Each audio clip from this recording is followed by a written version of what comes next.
who are going to vote for Alan Martin and Bediako as a protest vote. That's what they had intended. Intended to vote, yes. So the poll prior to the election was accurate. Mm-hmm. What happened? If you look at the poll we did on election day, the exit poll, about 8% of voters made up their mind in the last 4 weeks of the election. The last 4 weeks. Now, these were the people who shifted from Alan Martin and Bediako to Mahama. Those who decided at the last minute who to vote for, they broke heavily for Mahama. When we inquired a bit, I think there was a bit of apprehension on people's part. Apprehension? Yes. And suspicion. Okay. People had somehow come to the conclusion that the EC was up to something. Rightly or wrongly.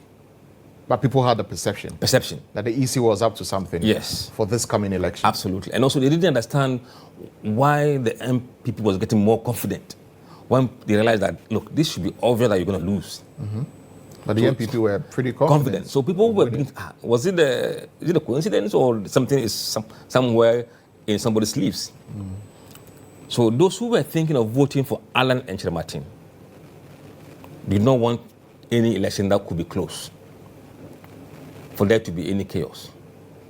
So they just decided to go for the NDC. Those who were decided at the last 4 weeks went away from Alan and Cheddar and went straight to Mahama. Mm. Because they felt that, yes, they want to avoid any confusion. I don't want to vote for a candidate who is not going to win anyway. So let me then just throw the country into pandemonium. Yeah, so let me just go and give it to John Mahama. Yes, yes. Right, so that's what happened. That's what happened, yes, that's what happened. Wow. We know that from the exit polls. So let's get into,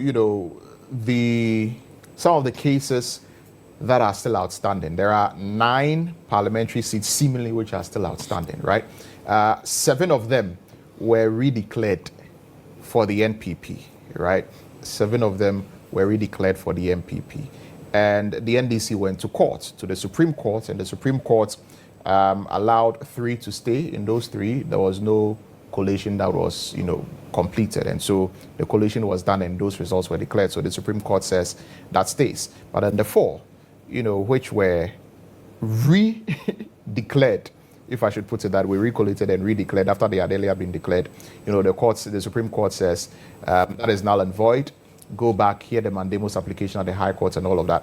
What did the numbers say in each of these 9 constituencies before elections? From Sawa Madrajiri to Okaikwe. In Sawa Madrajiri, the poll shows that Anandra was going to win. Okay. And he's won. He's been declared. He's been declared winner. Yeah. So I wasn't quite surprised with that number. It doesn't matter what argument people put up, but the poll earlier had showed he was going to win.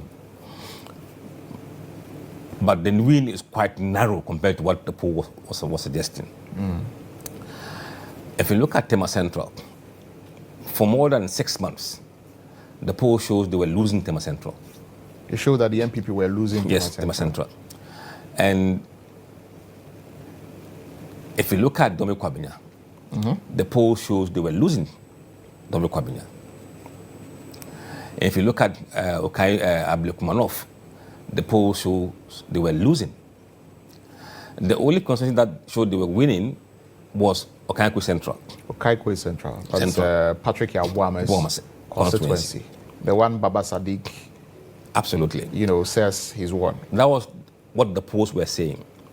But on the election day, when we did the exit poll, the poll showed that NDC was likely to win Okaikwe Central in the exit poll. The exit poll? Yes. The last poll that was done on the election day. When people had voted and they were going, we spoke to them. That poll showed NDC was winning Okaikwe Central.